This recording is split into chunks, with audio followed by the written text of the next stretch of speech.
বিসমিল্লাহির রহমানির রহিম। আসসালামু আলাইকুম। আজকে আমরা ঘনীভবন পলিমার বিক্রিয়াটা খুবই সহজভাবে শিখবো, এমনভাবে শিখবো যাতে তুমি নিজেই এই বিক্রিয়াটি লিখতে পারো। মানে কোনো কিছু দেখার দরকার নাই, তোমাকে একটা ট্রিক্স শেখাবো। এইটা দিয়ে কিন্তু অবশ্যই দেখা মাত্রই, আগে তো মনে করতে এত বড় বিক্রিয়া কীভাবে লিখবো, এটা দেখা মাত্রই ইনশাল্লাহ এখন হয়ে যাবে। ওকে, শেষ পর্যন্ত ভিডিওটা দেখবো। ওকে, ঘনীভবন পলিমার। দেখো, এই বিক্রিয়াতে কিন্তু নাইলন 6,6 বিক্রিয়া বলা হয় এটাকে। নাইলন 6:6। কেন 6:6 বলা হয়? কারণ উভয় বিক্রিয়ক যেখানে পদার্থ থাকে, ছয়টা কার্বন থাকে বিক্রিয়ক পদার্থে। তো প্রথম দুইটা জিনিস মিলে কিন্তু তৈরি হয় এডিপিক অ্যাসিড প্লাস হেক্সামেথিলিন ডাইএমিন। এই জিনিসটা থাকে হেক্সামেথিলিন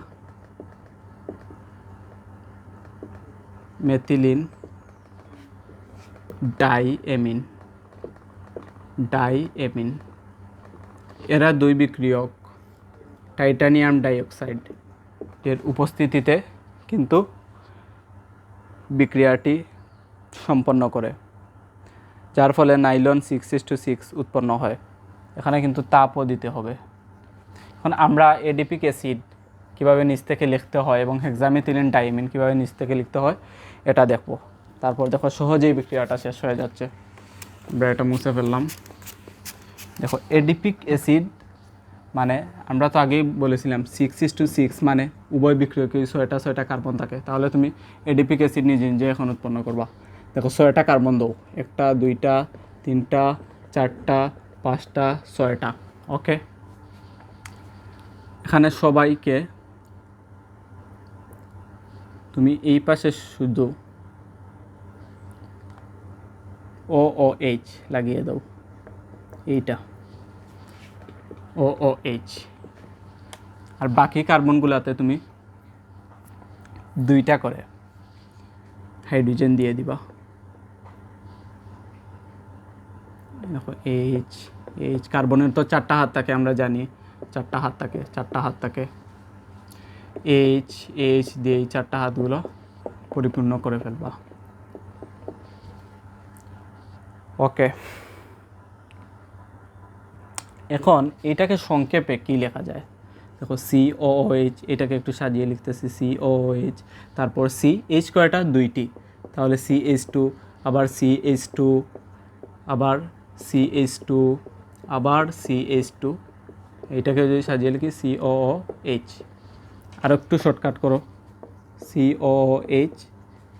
এখন CH2 এখানে কয়টা? দেখো, 1 2 3 4। তাহলে তুমি 4টা CH2 দিয়ে দাও। এই কিন্তু চলে এসেছে আমাদের এডিপিক অ্যাসিড।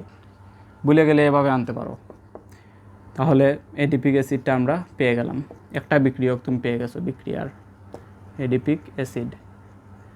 এখন যদি আমরা হেক্সামেথিলিন ডাইমিনটা আনি, কীভাবে আনবো? দেখো, হেক্সামেথিলিন ডাইমিন, এটাতেও 6টা কার্বন।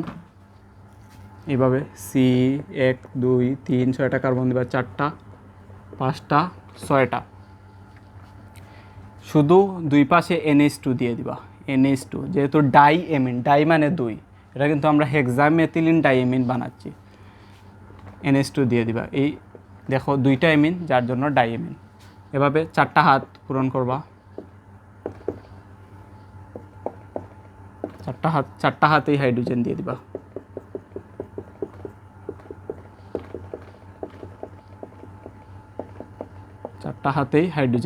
এখন আবার সরল এটাকে শর্ট মানে একটু ফর্ম দাও। NH2 CH2, দেখো CH2, আবার CH2, আবার CH2 শুধু লিখতেই হচ্ছে আমার। কয়টা হলো? 3টা 4টা 5টা, লাস্ট একটা CH2। আর এইখানে কি পরে রয়? NH2। আরও যদি এটাকে শর্ট ফর্ম দাও তাহলে NH2 CH2 কয়টা? 1 2 3 4 5 6। তাহলে CH2 6টা CH2, এখানে আছে NH2। ওকে, এখন আমরা কিন্তু হেক্সামেথিলিন ডাইএমিনটাও পেয়ে গেলাম। হেক্সামেথিলিন ডাইএমিন এটাও পেয়ে গেলাম। এখন এই দুইটা বিক্রিয়ক তো তুমি নিজে থেকে বের করতে শিখলা, কীভাবে বের করা যায়। এখন বিক্রিয়াটা ঘটিয়ে দাও, তাহলেই দেখবা তোমার নাইলন 6,6 চলে আসতেছে। দেখো এডিপিক অ্যাসিড আমরা কি বের করেছিলাম, COOH, CH2 কয়টা ছিল, 4টা, সরি CH2 4টা, COOH। দেখো এই 4টা, এখানে 4টা কার্বন, এখানে 2টা কার্বন, 6টা কার্বন কিন্তু পূরণ করতেছে, এর জন্য 6:6 বলা হয়। প্লাস আজান হয়ে গেছে, আমরা একটু পরে দেখবো ইনশাল্লাহ। ওকে,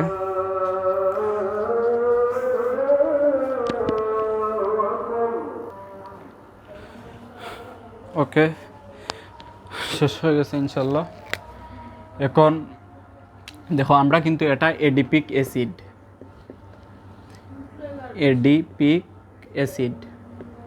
এটা লিখলাম এডিপিক অ্যাসিড। এই যে এটা কিন্তু এডিপিক অ্যাসিড। কীভাবে বের করেছি এটা কিন্তু এখন তোমরা ভালো করেই জানো। প্লাস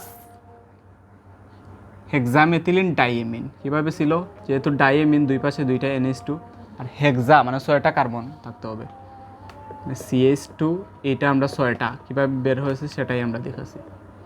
এদেরকে যদি তুমি টাইটানিয়াম ডাইঅক্সাইড সাথে তাপ দাও, তাহলে কিন্তু নাইলন 6,6 গঠিত হয়ে যাবে। এখন এই জয়েন্টটা কীভাবে করব, খুবই সিম্পল। দেখো NH2কে কি একটু এভাবে লেখা যায় না, NH2কে একটা H রাখলাম আমরা, আর একটা H এই জায়গায় বের করে দিলাম, লেখাই যায় তো, 2টা H যেহেতু, এটাকে এভাবে লেখো,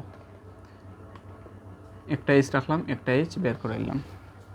সেটা কেন এখনই বুঝতে পারবা। আর COH-কে একটু এভাবে লেখো, COH-কে এভাবে না লেখে এই CO দাও, তারপর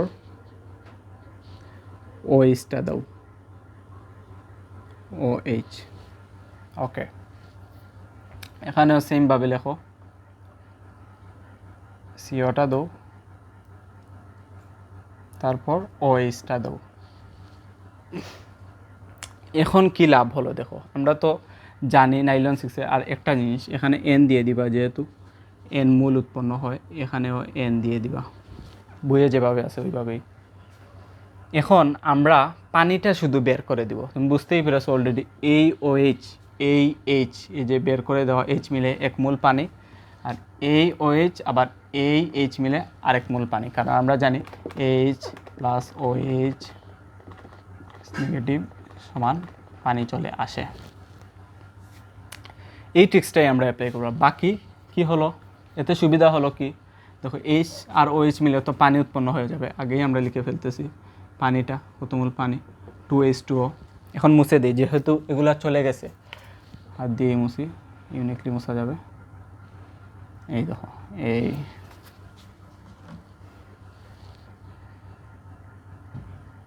মুছে দাও। ফলে কি লাভ হয়েছে দেখো, এখান থেকে H চলে গেল, H চলে গেল। ওকে, এখন কিন্তু দেখো এখানে একটা হাত ফাঁকা, আবার এইখানেও একটা হাত ফাঁকা। এই 2টা ফাঁকা হাতে কিন্তু জয়েন্ট হয়ে যাবে, যেভাবেই আছে ওইভাবেই থাকবে, শুধু এই 2টা ফাঁকা হাতেই জয়েন্ট হয়ে থাকবে।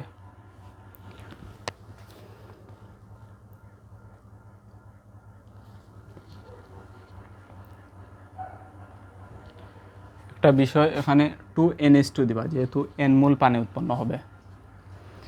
এখন দেখো এই যে ফাঁকা হাত, এই 2টা হাত কিন্তু জয়েন্ট হয়ে যায়, যেভাবে আছে তুমি বিক্রিয়াটা এইভাবে লিখে যাও। এই দেখো একটা ফাঁকা হাত CO, তারপর CH2 কয়টা, 6টা, প্লাস আবার CO, আর এই হাত আর এই হাত জয়েন্ট হয়ে যাবে, তাহলে এখানে NH, এই জয়েন্ট হয়ে গেল NHCH2 6, তারপর NH, তোমার বিক্রিয়াটা শেষ, শুধু এভাবে ব্র্যাকেট দিয়ে দিবা, এখানে N দিয়ে দিবা, এই তোমার কিন্তু চলে আসলো নাইলন 6:6। আশা করি বিক্রিয়াটা খুবই অল্প সময়ে সহজভাবে বুঝতে পেরেছো ইনশাল্লাহ। এখন তোমরা নিজেরা 2-1 বার প্র্যাকটিস করবা, তাহলেই হয়ে যাবে। ওকে।